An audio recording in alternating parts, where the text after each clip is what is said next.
Media கிரிக்ஸ் viewers உங்க எல்லாருக்கும் ஒரு பெரிய வணக்கம். இன்னைக்கான வீடியோ என்ன அப்படின்னா ஐபிஎல் 2025 மெகா ஆக்ஷனுக்கான அப்டேட் வந்து பாத்தீங்க அப்படின்னா வந்துருச்சு.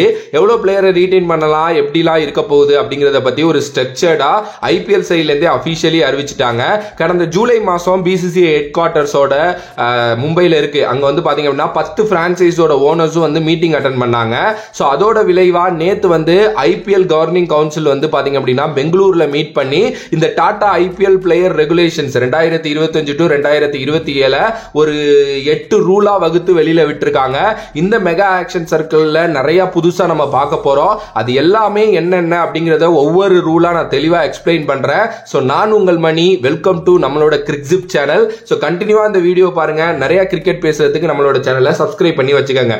ஃபர்ஸ்ட் ரூல் அப்படின்னா 6 பிளேயரை ரீடைன் பண்ணலாம், இல்ல ஆர்டிஎம் பண்ணலாம். எப்பவுமே வந்து இந்த ரூல் எப்படி இருக்குன்னா இத்தனை பிளேயரை ரீடைன் பண்ணணும், இத்தனை ஆர்டிஎம் தான் இருக்கணும் சொல்லிட்டு ஒரு நம்பர்ஸ்ல கொடுத்துருவாங்க. ஆனா இந்த வாட்டி சூப்பரா பண்ணிருக்காங்க. டோட்டலா 6 பிளேயர் பா, நீங்க எத்தனை பிளேயரை வேணாலும் ரீடைன் பண்ணிக்கங்க, எத்தனை பிளேயரை வேணாலும் ஆர்டிஎம் பண்ணிக்கங்க, அது உங்களோட இஷ்டம் அப்படிங்கிற மாதிரி சொல்லிட்டாங்க. இப்போ எக்ஸாம்பிள் சென்னை சூப்பர் கிங்ஸ் வந்து டோட்டலா இப்போ 6 பிளேயர் ரீடைன்ஷன் அப்படின்னு போறாங்க அப்படின்னா அவங்க வந்து 4 பிளேயரை மட்டும் ரீடைன் பண்ணிக்கலாம், 2 ஆர்டிஎம் ஓட உள்ள போகலாம். அதே ஒரு மும்பை இந்தியன்ஸ் டீம் வந்து எங்களுக்கு 3 ரீடைன்ஷன் போதும் அப்படின்னு யோசிக்கிறாங்கன்னா 3 ரீடைன்ஷன் பண்ணிட்டு 3 ஆர்டிஎம் ஓட உள்ள போகலாம். அதே ஒரு பஞ்சாப் கிங்ஸ் வந்து இல்லப்பா எங்களுக்கு ரீடைன்ஷனே வேண்டாம், நாங்க 6 ஆர்டிஎம் ஓட உள்ள போய்க்கிறோம் அப்படின்னு நினைச்சாங்கன்னா அவங்க 0 ரீடென்ஷன் பண்ணிட்டு ஆர்டிஎம் 6 வச்சுக்கிட்டு உள்ள போலாம் ஆக்ஷனுக்குள்ள. சோ இப்படிதான் இருக்க போகுது இந்த ரூல். முந்தி எல்லாருக்குமே ஒரே மாதிரி இருக்கும். ஆனா இப்போ வந்து இந்த ரீடென்ஷன் ஆர்டிஎம் வந்து ஒவ்வொரு டீமுக்குமே டிஃபரெண்ட் ஆகிறதுக்கு சான்சஸ் இருக்கு. அது அவங்களோட அவைலபிலிட்டி அண்ட் அவங்க எப்படி டீமை உருவாக்கணுங்கிறாங்க பொறுத்து வந்து மாறும். எஸ், எல்லாரும் ஒவ்வொரு இது சொல்லியிருப்பாங்கன்னு நினைக்கிறேன் ஓனர்ஸ். ஏன் இப்படி நம்ம குழப்பிக்கிட்டு டோட்டலா 6 பிளேயர் நீங்க ஆர்டிஎம் பண்ணுங்க, ரீடைன் பண்ணுங்க, அது உங்க தலையெழுத்து அப்படின்னு சொல்லிட்டு கொடுத்துட்டாங்க. ஆனா இதுல ஒரு ட்விஸ்ட் மாதிரி ஒரு salary கேப்புக்கு ஒரு ட்விஸ்ட் வச்சிருக்காங்க. அது என்னங்கறத நான் கடைசியா சொல்றேன். அதுக்கு அடுத்தபடியா ரெண்டாவது ரூல் என்ன அப்படின்னா இந்த 6 ரீடென்ஷன் அப்படின்னு இருக்குல்ல, அதுல வந்து 5 கேப்டு பிளேயர் அவங்க இந்தியனா இருக்கலாம், ஓவர்சீஸா இருக்கலாம். அதுவும் இங்க சூப்பர். முந்திலாம் இத்தனை இந்தியன் இத்தனை ஓவர்சீஸ்னு சொல்லியிருப்பாங்க. ஆனா இப்ப அப்படி இல்ல, மேக்ஸிமம் 5 பிளேயர் நீங்க பண்ணிக்கலாம். அது இந்தியன் ஓவர்சீஸ் அது உங்களோட கஷ்டம். நீங்க 5 இந்தியனை வேணாலும் பண்ணுங்க, 5 ஓவர்சீஸ் வேணாலும் பண்ணுங்க. ஆனா மேக்ஸிமம் 5 கேப்டு பிளேயர் தான் பண்ண முடியும். 2 அன்கேப்டு பிளேயரை வந்து நீங்க மேக்ஸிமம் பண்ணலாம் அப்படின்னு சொல்லிட்டு ரூல் கொடுத்திருக்காங்க. சோ ஒரு டீம்ல 6 பேரை ரீடைன் பண்ணணும், ஒரு ஆர்டிஎம் பண்ணணும் அப்படின்னு நீங்க யோசிக்கிறீங்க அப்படின்னா அதுல மேக்ஸிமம் 5 பண்ணலாம். அண்ட் அதுக்கு அடுத்தபடியா மேக்ஸிமம் 2 அன்கேப்டு வந்து பாத்தீங்க அப்படின்னா பண்ணலாம். எஸ், இது வந்து ஒரு சூப்பரான ரூல். அண்ட் அன்கேப்டு பிளேயர்ஸ் வந்து கண்டிப்பா இது ஒரு பெரிய ஹெல்ப்ஃபுல்லா இருக்க போகுது அப்படின்னு நான் நினைக்கிறேன். அதுக்கு அடுத்தபடியா வந்து பாத்தீங்க அப்படின்னா ஆக்ஷனோட பர்ஸ் அமௌண்ட் வந்து இன்க்ரீஸ் பண்ணிருக்காங்க.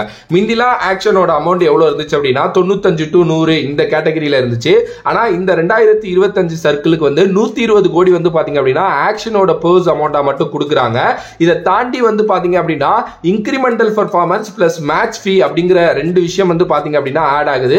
இதுக்கு முன்னாடி வந்து இன்கிரிமெண்டல் பெர்ஃபார்மன்ஸ் பே அப்படிங்கிறது வந்து இருந்துச்சு.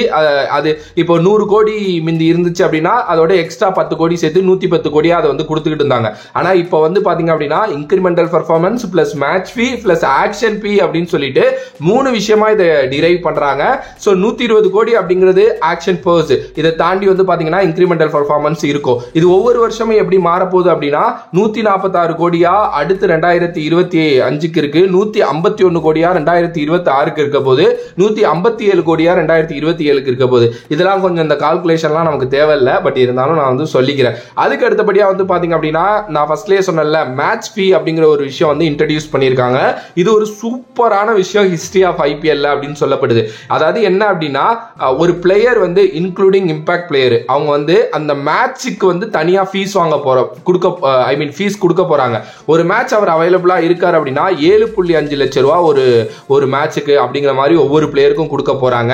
சோ ஒரு பிளேயர் 14 மேட்ச் விளையாடுறாரு அப்படின்னா ஆல்மோஸ்ட் வந்து 1 கோடி ரூபாய் வந்து பாத்தீங்க அப்படின்னா இந்த ஆக்ஷன் அமௌண்ட்லாம் இல்லாம ஒரு எக்ஸ்ட்ரா வாங்க போறாரு, ஒரு போனஸ் மாதிரின்னு வச்சுக்கோங்களேன். சோ இது வந்து பிளேயரை வந்து எல்லா மேட்சும் அவைலபிளா இருக்கணும் அப்படிங்கிறதுக்குள்ள தூண்டும் அப்படிங்கிற மாதிரி சொல்றாங்க. இது வந்து பிளேயர்ஸ்க்கு எக்ஸ்ட்ரா கொடுக்குற ஒரு பெனிஃபிட்டும் கூட. ஏன்னா நிறைய பிளேயர் வந்து பாத்தீங்கன்னா நல்ல பிளேயர்ஸ் எல்லாம் 25 லட்சம் ரூபாய்க்கெல்லாம் போயிட்டு அவங்க அங்க ரொம்ப நல்லா விளையாண்டுட்டு இருப்பாங்க, அவங்களுக்கு ரொம்ப நிறைய டிசர்வ் அப்படின்னு நினைப்போம். இப்ப அவங்களும் குரோர்பரி ஆகிறதுக்கு ஒரு பெரிய சான்ஸை வழிவகுத்து கொடுத்திருக்காங்க நம்மளோட ஐபிஎல் கவர்னிங் கவுன்சில் அப்படின்னே சொல்லலாம். அதுக்கு அடுத்தபடியா நம்ம எல்லாருமே பயங்கரமா எக்ஸ்பெக்ட் பண்ண ஒரு ரூலை வந்து பாத்தீங்க அப்படின்னா போட்டிருக்காங்க. ஏதாச்சும் ஒரு ஓவர்சீஸ் பிளேயர் பிக் ஆக்ஷனுக்கு கண்டிப்பா ரிஜிஸ்டர் பண்ணி தான் ஆகணும். அவங்க பிக் ஆக்ஷனுக்கு வராம மினி ஆக்ஷனுக்கு வர்றாங்க அப்படின்னா அவங்க வந்து பாத்தீங்க அப்படின்னா இன்எலிஜிபிள் டு ரிஜிஸ்டர் அப்படின்னு வந்து சொல்றாங்க. எஸ், என்ன மேட்ரு அப்படின்னா நிறைய பேர் வந்து இந்த மெகா ஆக்ஷனுக்கு வந்து பாத்தீங்க அப்படின்னா வந்துருவாங்க, வரமாட்டாங்க. ஏன்னா அங்க வந்து நிறைய பர்ஸ் அமௌண்ட் வந்து நம்மளால இது பண்ணிக்க முடியாது, வாங்கிக்க முடியாது. ஸோ ஐ மீன் நீங்க நிறைய போக மாட்டீங்க. இப்போ இதே ஒரு மெகா ஆக்ஷன்ல வந்து 24 கோடி எல்லாம் ஸ்டாருக்கு போயிருக்க மாட்டாரு. ஆனா ஒரு மினி ஆக்ஷன்ங்கிறதுனால அவர் போனார்ல, அதை தான் இங்க ட்விஸ்டா வச்சிருக்காங்க. நீங்க வந்து மினி ஆக்ஷனுக்கு மட்டும் வந்தாலும் அலோ பண்ண மாட்டோம், நீங்க மெகா ஆக்ஷனுக்கு வந்துதான் ஆகணும்.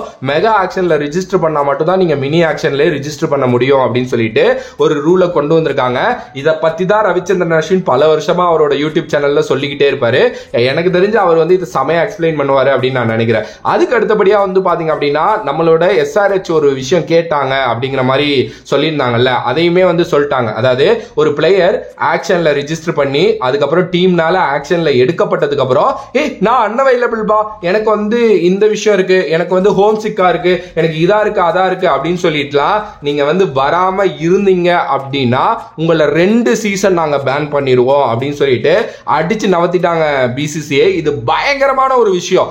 நிறைய பிளேயர்ஸ் ஆக்ஷனுக்கு வர்றாங்க, டீம்ஸ் வந்து ஓகே இப்படிலாம் இருந்தா நல்லா இருக்குன்னு ஒரு காம்பினேஷன்ல ஒரு பிளேயரை எடுக்கிறாங்க. உடனே ஐயோ நான் அன்அவைலபிள் பா, நான் வரமாட்டேன்ப்பா அப்படின்னு சொல்லிட்டு போறது என்ன மாதிரி ஒரு கைண்ட் ஆஃப் மைண்ட் செட்? காரணம் என்னன்னா அவங்க கம்மி விலைக்கு விற்கப்பட்டிருப்பாங்க. போன வருஷம் வந்து இந்த வன்னிடு அசரங்காலாம் கேவலமான விஷயம் அதுதான் பண்ணாரு அவரு. எஸ், அவர் வந்து இன்ஜூரி அப்படின்னு ஒரு போர்டு போட்டாரு. ஆனா இப்பவுமே சொல்லியிருக்காங்க இன்ஜூரியா இருந்தாலுமே வந்து பாத்தீங்கன்னா அது கரெக்டா அனாலிஸ் பண்ணதுக்கு அப்புறம் தான் அது அப்ரூவ் பண்ணப்படும். ஓகே, சும்மாலாம் இன்ஜூரின்லாம் வாயில வடை சுட்டுலாம் இருக்க முடியாது. 2 வருஷம் பேன் அப்படின்னு அறிவிச்சிருக்காங்க. அக்காளி நம்ம காவியா அக்கா போட்ட ஒரு மிகப்பெரிய பிட் இது, செமையா ஒர்க் அவுட் ஆயிருச்சு அப்படின்னே சொல்லலாம். எனக்கு இந்த ரூல் பிடிச்சிருக்குப்பா. அடுத்து 7வது ரூல் எதுக்கு உங்களுக்கு நான் இதை சொல்ல போறேன் அப்படிங்கறதே தெரிஞ்சிருக்கும்.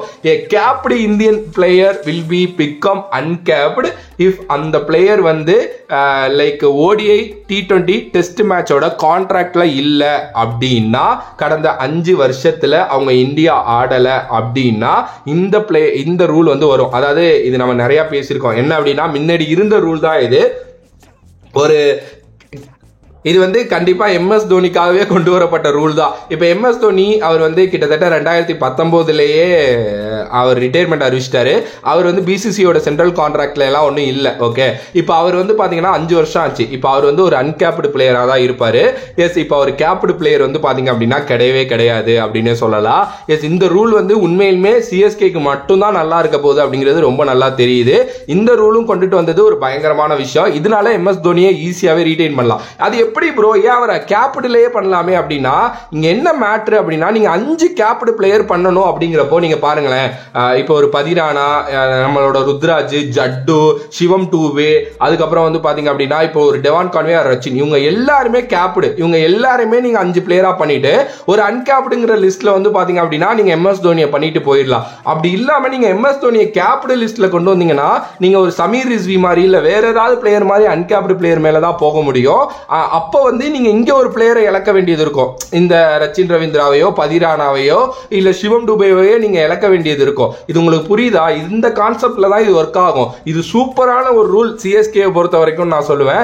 நீங்க ஈஸியா 5 அந்த பிளேயரை ரீடைன் பண்ணிட்டு தோனி அன்கேப்டு பிளேயரா ரீடைன் பண்ணிட்டு போய்கிட்டே இருக்கலாம். நீங்க இது வந்து ஒரு வேற லெவலான மேட்ரு அண்ட் இது வந்து செமையா ஒர்க் அவுட் ஆக போகுது அப்படின்னு நான் நினைக்கிறேன். எஸ், இது வந்து 7th ரூலா கொண்டு வந்திருக்காங்க தலை ஃபார் ரீசன். அதுக்கு அடுத்தபடியா இம்பாக்ட் பிளேயர் இருப்பாங்களா இருக்க மாட்டாங்களா அப்படிங்கிற அந்த ஒரு கேள்வி போய்கிட்டே இருந்துச்சு. அது சொல்லிட்டாங்க 2025 to 27 சைக்கிள்ல இம்பாக்ட் பிளேயர் ரெகுலேஷன் இருக்கதான் போகுது, அது மாறாது அப்படின்னு சொல்லிட்டாங்க.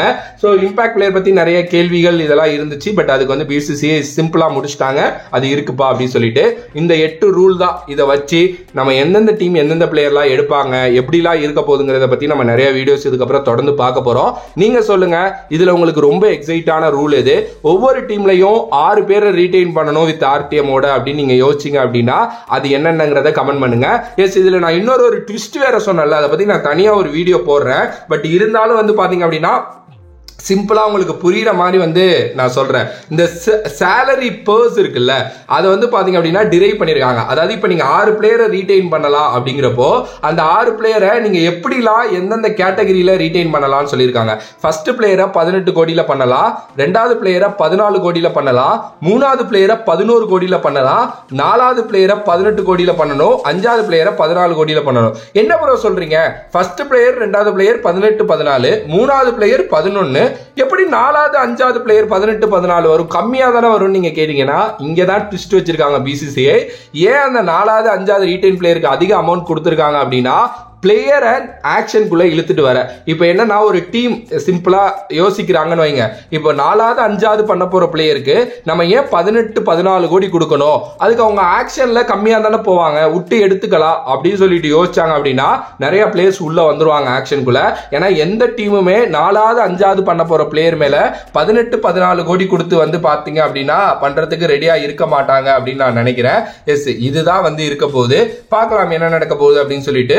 உங்களோட கருத்து இதை பத்தி என்ன அப்படின்ட்டு மறக்காம கமெண்ட் பாக்ஸ்ல கமெண்ட் பண்ணுங்க. If you like the video, please like, share and subscribe to நம்மளோட கிரிக் ஜிப் சேனல்.